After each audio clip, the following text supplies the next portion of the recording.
Oh, Bobby. Bobby? Bobby? Yeah. Half a pound of tuppenny rice, half a pound of treacle. That's the way the money goes. Pop goes the weasel. Andre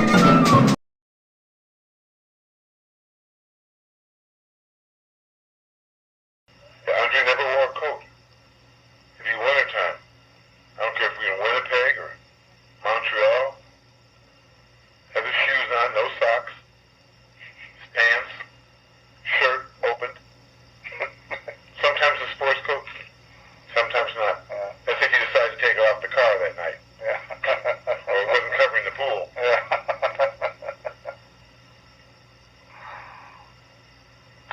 He liked this one French restaurant in Connecticut.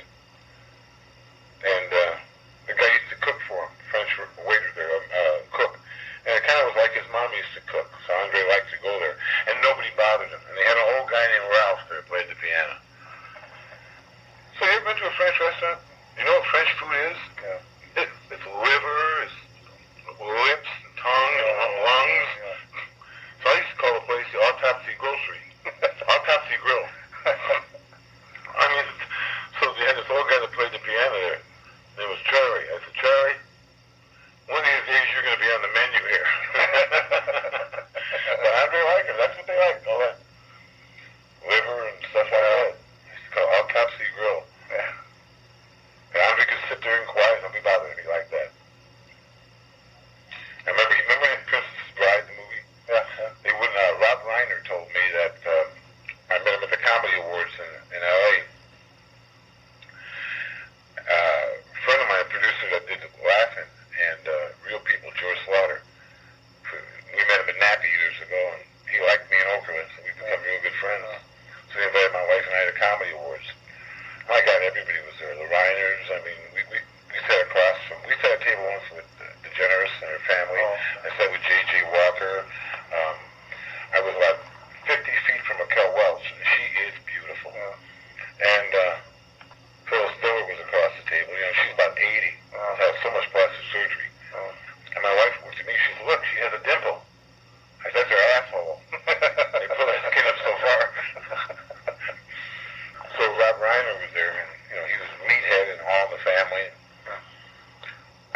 He was the producer of the movie Princess Bride. So I went up and introduced myself. He said, well, Andre was quite a guy. I said, he certainly was. He said, you know what his bill was at the Hyatt for the month we shot the movie? I said, no. He said, $40,000. I said, that was, he said, and there was no movie on it. There's no movie on his bill. Of course, he never left the bar. 40 grand. So and he told me, he said, at the end of the movie where Andre rides away on the horse, that's not Andre. He was too big. They wouldn't, SPCA over there wouldn't let him. They patted a guy in a suit.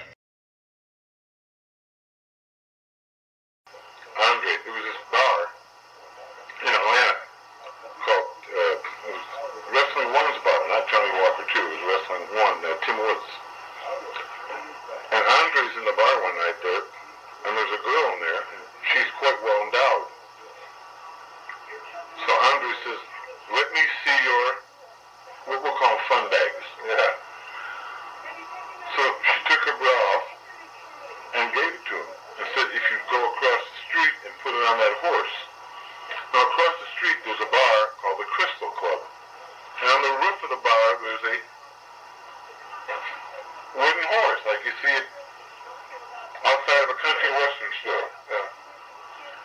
3 o'clock in the morning, here's a guy 7'5", and he's got the cook out there with a ladder. Take him up to the roof, puts the ladder up against the horse, and he's putting this bra on a horse at 3 o'clock in the morning on Stewart Avenue in Atlanta. Gets down off the thing, goes back in the bar, she's gone. She's gone. But the horse across the street looked good.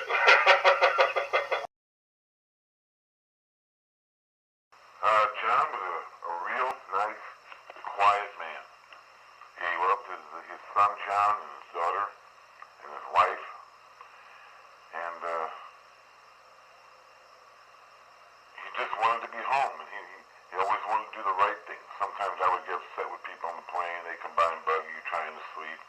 And John would say, be nice, I'll sign the autograph. Oh, really? Yeah, he was just a real decent man. The business was far beyond him. I mean, yeah, I don't ever remember him ever saying damn it. Yeah. Yeah. He was just a real nice guy, and he wanted to be the biggest guy in the business. Yeah. But he couldn't because Andre. Yeah. And Andre didn't like big guys. Oh, really? Oh, yeah. A pretty girl doesn't like to be in a room with another pretty girl. Oh, okay. Yeah. So, yeah. And I remember Manute Bol would come to Washington to the Cap Center. He was a basketball player from Nigeria. He was about 7'8". Yeah. He always wanted to be Andre. Andre would never go out and meet him. Really? Because Vince McMahon Sr., don't ever let anybody see you with someone bigger than you and take a picture of it. Oh. You're going to be the biggest guy in the world. So Andre always never went around big guys.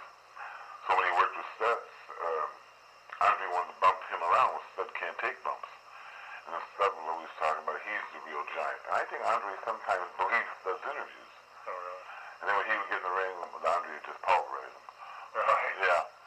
And towards the end, Stud, he pulled some of John's hair out and loosened some teeth. And John couldn't understand why. It was simple. Andre wanted Stud to stay on him and beat him down.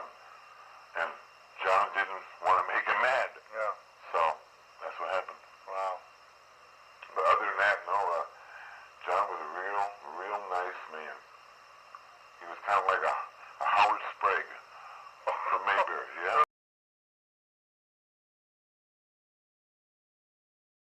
Andre was sitting in a bar one night, he's got his shirt wide open. So the bartender, the place is called the Twilight Club, all country and western in Atlanta. Bouncer goes by, little bouncer. He says, hey, you got a button your shirt. Andre says nothing, keeps drinking. Guys, hey, I told you to button your shirt. Nothing. Who's the manager? The manager says, you got to button your shirt. Says nothing. Call the cops. Here comes Barney. He comes in all by himself. Says, you got to button your shirt. Andre says nothing. Calls for backup. There's 20 cops in the bar.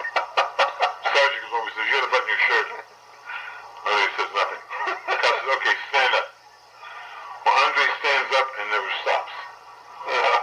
And the cop watches him get out of that chair. And just keeps watching him and watching him and watching him. And he turns to the other cops and he says, isn't it hot in here? Hey, let him go. They're going to do that. 20 cops from the butt. Oh, yeah. He went to a Chinese restaurant one day and he had his shirt open. He was a swallow, a big guy. Little Chinese waitress comes. She says, oh, no, button the shirt, button the shirt. I didn't say that. She says, no, button the shirt. He says, if I can't show you my chest, then I will show you my ass. And he mooned the whole Chinese restaurant. Now think of the guy that works for H&R Block going in the morning. Hey, Freddie, me and Marge last night were out at One Thongs, and this guy came in, they exaggerated, but he was 8 feet 30, weighed 4,000 pounds, and he mooned us. Oh, yeah. I told her, I said, you beat Nick one more time, you get to keep him. To put the word in the streets.